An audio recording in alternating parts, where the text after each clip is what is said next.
What is up, YouTube? It's your boy Millsy, back to the hometown of Commander, back for another episode of 10 Card Upgrade, the show where I take a Precon and give you a recommendation on 10, or in this case a little bit more than 10, cards that you should buy for a set dollar value to upgrade your Precon. Of course, it's Murders at Karlov Manor week, so we're going over all the Precons. If you're interested in my regular brew for the deck, that's going up on the channel as well, and I will make sure I link that down in the description for you. But today we're talking about the 10 cards that I would upgrade. In fact, for this deck, I cheated a little bit, and it's 13, just because I couldn't decide. There were so many great cards I wanted to add, and so I wanted to go for it. Today, I'm going to be telling you the 13 cards I would put into the Deep Clue C Precon, and the total cost for our cards today, at time of recording, which is at the end of January in 2024, is $30. These are my $30 worth of upgrades I would put into the deck right now. I'm going to tell you what cards I would put in and what cards I would take out. Well, I hope this isn't your first time seeing Morska, that you clicked on this video for how to upgrade it. Morska is a deck that cares about clues, drawing cards, and putting counters on it to get value. So all the cards we're adding are going to either care about clues, care about making our creatures bigger, or just care about general artifact value since we're making a ton of them. In fact, this deck has a lot of value in it already. You see here we have a ton of creatures that are really good. I did take a few out, but some of the ones we put in are just going to help us in a lot of ways. So let's talk about the 13 cards I recommend you putting into this Precon. Like I said, $30 total for these. The only card that is included in that $30 is Senator Peacock, because at the time I put the list together, there wasn't a price for it. That says TCG Player says $9, so okay, $40 I guess if that's the true price for Senator Peacock. But there's going to be a lot of Revenue Clue editions open. That price is going to go down, and Senator Peacock will be very easy to get, I'm sure, at some point. But let's call it $35. Upgrade for Deep Clue C. All That Glitters is an enchantment that you can put on a creature to give it plus and plus one for each artifact or enchantment you control. We're in a deck that's going to make a ton of clues, which are artifacts, and I think All That Glitters is going to help us either make Morska a bigger threat or pick another creature and make it a threat as well. Yes, it's going to become easy in some games for Morska to win the game via commander damage with a Voltron style, as we sacrifice clues and draw cards and get counters on them. But we don't want to just hedge all our horses on just Morska being able to deal damage. We want to put some on other things, including some of our creatures that have flying, or a creature like Kappa Cannoneer that can give itself unblockability. Those are the kind of creatures we want to think about when we look at a card like All That Glitters or Michiko's Reign of Truth, a card that does something very similar on the first two spots of the saga. It gives that same effect, plus one until end of turn for each artifact or enchantment you control. But when Michiko's is done, it flips onto the backside into a creature that has that ability, making us another big threat that we have on the board that our opponents have to deal with. Beast Within, I noticed the deck really doesn't have a ton of removal. Removal is still important at the end of the day, and we want to make sure we have some of it. So I threw Beast Within because it can hit any target permanent. Land, non-land, doesn't matter. You destroy it and give your opponent a 3/3. Well worth the 3 mana, especially because you never know what your opponents are going to have. One of the couple win cons we added into the deck is Cyberdrive Awakener.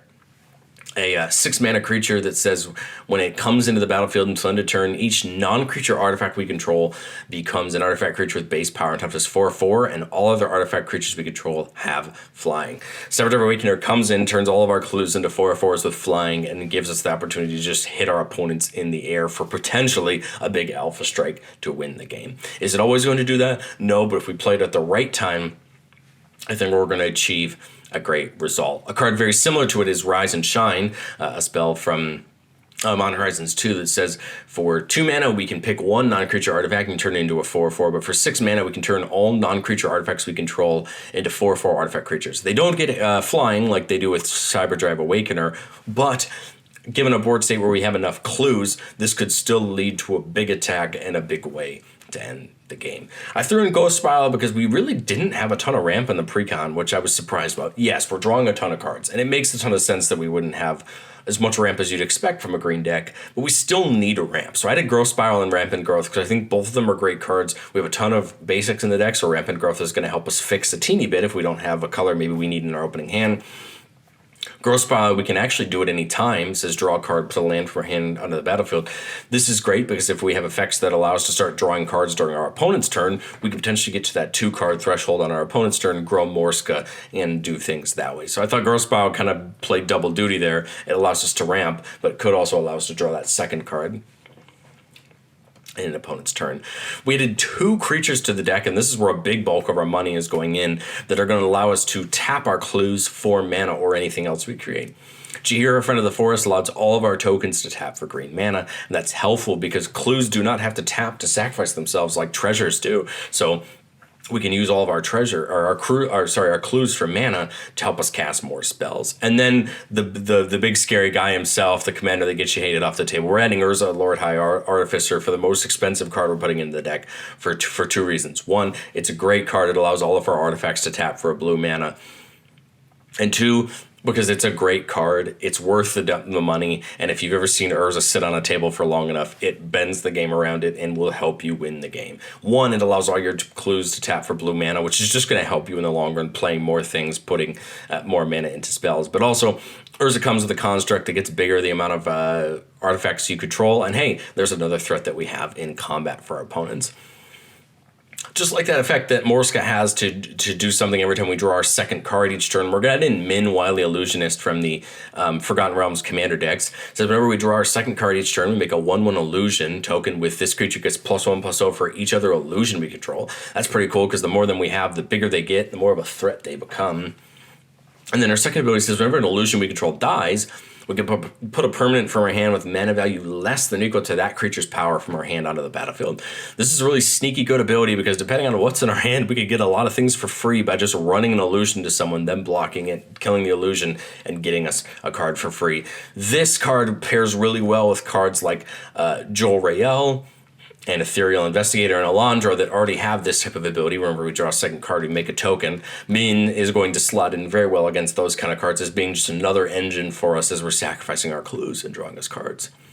I added Rogue's Passage, and I'm very surprised it actually isn't in the deck. Yes, there are other cards in the deck that can give creatures unblockable, especially Morska, right, once it starts going to pretty high. But I was surprised Rogue's Passage didn't get a reprint because it's such a cheap land. In fact, it got reprinted in others of the decks. I believe it got reprinted in the Mirko deck, which cares as much about growing your commander as much as Morska does. I just thought it was very intriguing that this didn't included, and it feels like a slam dunk. 4 mana creature can't be blocked this turn, and you can potentially run Morska into somebody for commander damage. We're adding Rosy Cotton from the Lord of the Rings decks. When it comes in, we make a food. But it says whenever we create a token, we put a counter on target creature we control other than Rosie. Rosie's just going to start throwing +1/+1 counters around to all of our creatures, growing our board, or just growing Morska faster. I like this card a lot because it's going to give us a lot of value on one card. And we can potentially grow our, like I said, our creatures bigger and start hitting our opponents soon. And the cool part about this is any token we make, we put a counter. So things like Min and those other creatures we talk about are going to put +1/+1 counters on other things, and this is going to get out of hand fast. I love that. And then the last card, like we mentioned earlier, Senator Peacock, a 5-mana 3/4 human advisor that says all artifacts we control are clues in addition to their other types. And whenever we sacrifice a clue, target creature can't be blocked this turn. Well, here we go. No matter what our artifacts are, they're clues. This pairs in really well with not only our ability to sack them for cards, but one of our new finishers, Entangled Trove Kelp, which makes all of our clues into 6/6s at the start of combat. Now, every single artifact we control becomes a 6/6 because of that card.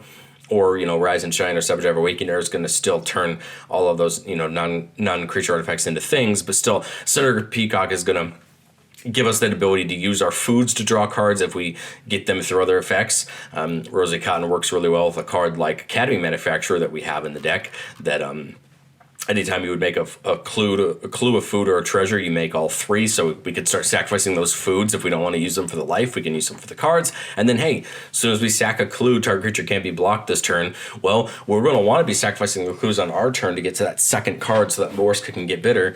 Well, Peacock's going to hopefully make Morska unblockable, and we start risking damage towards the people we're attacking. 13 cards, like I said, about $35, depending on where some of the prices lie, is my suggestion for what to add. Now let's talk about what I cut. There's going to be cards in here that I think some people are going to like, but I just thought we could do better than certain things. The land I cut was Temple of the False God.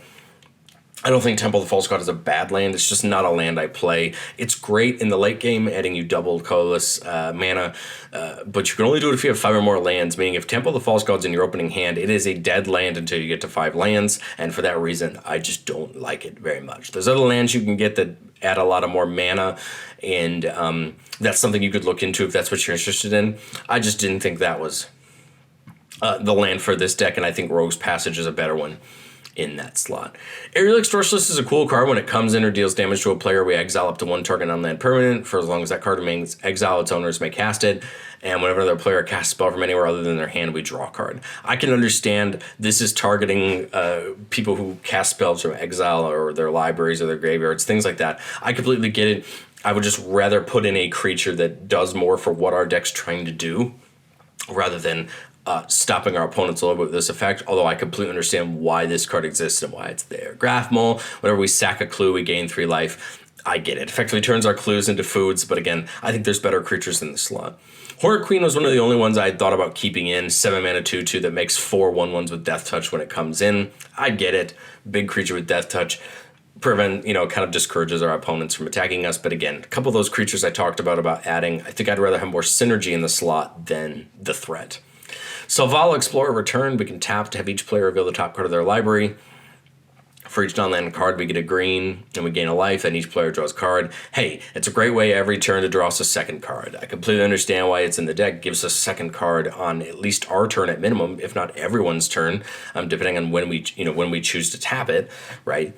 But I think there's other ways to do this, and I like Selvala, and it's a good card. But again, I wanted to, like I feel like I'm just going to say ad nauseum, just more synergy. Serene Sleuth, whenever it comes in, we investigate. Being a combat, investigate for each goated creature we control, then each creature you control is no longer goated. I get it. The 4 decks are meant to play against each other in this deck that cares all about goading creatures. Goading creatures is a mechanic in Commander. I don't think it's as prevalent as maybe the Serene Sleuth would think. It's a good card. It's a detective. If you care about playing in the detectives, maybe you throw this one back in. But I just wasn't interested. Wave Sifter, when it comes in, we investigate twice and we can invoke it in for 2 mana. I get it. 2 mana for 2 clues. It's cool in concept, but again, I'd rather have more synergy. Finale Revelation was another card I'd really consider keeping in. X blue, draw X cards of X is 10 or more. Instead, shuffle your graveyard into your library, draw X, untap up to 5 lands, and you have no maximum hand size for the rest of the game. The finale spells are some of my favorite in Commander. Any X spell that gets better the more you put into it's a great spell, and I really love it. I just think we're trying to get a little bit more cheeky with what we're trying to do, and a savvy player will probably be able to take this Finale of Revelation, get some credit, or trade it in for other cards, for other decks, or cards for this deck. Follow the Bodies is another one of the new ones that I get the idea of, but I think it would be my pick of any of these 13 to go back in if you really wanted to. And that's because it says Gravestorm, whenever you cast a spell, copy it for each permanent that was put into a graveyard from the battlefield this turn and investigate. The reason I could see this being really good is those clues are going to still hit the graveyard. From my understanding, when you sacrifice them. I could be wrong with them being tokens, and if that's the case, then this card gets a little bit less bad. But either way, you could wipe the board and then follow the Bodies and get a bunch of value for it. I completely understand why the card's good. Again, I just wanted to add some more synergy pieces. Fumigate, a board wipe, destroy all creatures, gain a life for each creature destroyed this way. I get it. I think there's better board wipes out there for what the deck could be trying to do. This deck does include a copy of both Farewell and Organic Extinction, both great board wipes in their own right. One is probably one of the most devastating white board wipes I've ever seen, and the other one's great for a deck like ours that cares about artifacts and artifact creatures. I just think they're both a little bit more worth it. Confirm Suspension is a 5 mana counter target spell, investigate 3 times. It's not my favorite thing in the world. I get it, counter spells are good, but bring in counterspell, bring in Dovin's Veto or some of the other blue-white counter spells over this, and I think you'll just get more value. Magnifying Glass, tap to add or colorless or tap forward to investigate. We have other ways to investigate. I'd rather have another slot for that. Ransom Note is a card that I get the concept of, but I just don't love. When it comes in, you surveil 1, great ability. I always like Scry or Surveil because you can do a lot of work with it. pay 2 to cloak the top card, go target creature, draw a card. Again, good ability. I think it's an okay ability. The drawing a card is also good as well. It'd be good early game. I just think in a deck like ours that has green, I'd much rather play a ramp spell over this, just because it gets us access to more consistent mana than just 2 to draw a card. This is a clue, which is relevant for a deck, but again, I would much rather play the Grove Spiral or the Rampant Growth over this personally, because I've seen more consistently what land ramp can do for you. But those are the 13 cards I would suggest cutting, and the 13 cards I would suggest adding. Let me know, what do you think of this deck down and my upgrades in the comments below. I'd love to hear what you think, and like I said, if you're interested in my regular Millsy Brews episode for this deck, I will put it in the description below. Thank you guys so much for watching, and I will catch you guys next time.